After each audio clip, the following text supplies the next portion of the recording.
In your opinion, the data that you're getting from these transmitters, how, at least in my perspective, that you guys are learning so much science so quick as compared to previous about, movements and breeding, whatever it is, habits that they had that you guys didn't know. How is this science helping us for the future? And what are these crazy things that we're seeing that we didn't know how were happening?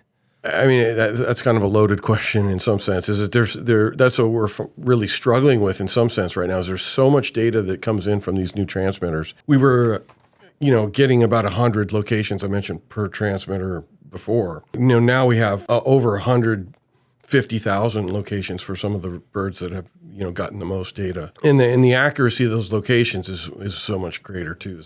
It's GPS quality, so plus or minus 5 meters. And prior to that, those 100 locations that we would get were, plus or minus 3 or 4. We put them in the right field pretty much, but that was about it. Mm-hmm. And so now you can actually watch birds just like going through a field and where they're picking up food, where they're resting, and certainly where they're nesting. And then you can watch them leave their nest with their brood. If they're a goose, you can watch them, or a duck for that matter as well. And so there's just so much greater level of detail of the life history of these birds that we can monitor with these new transmitters.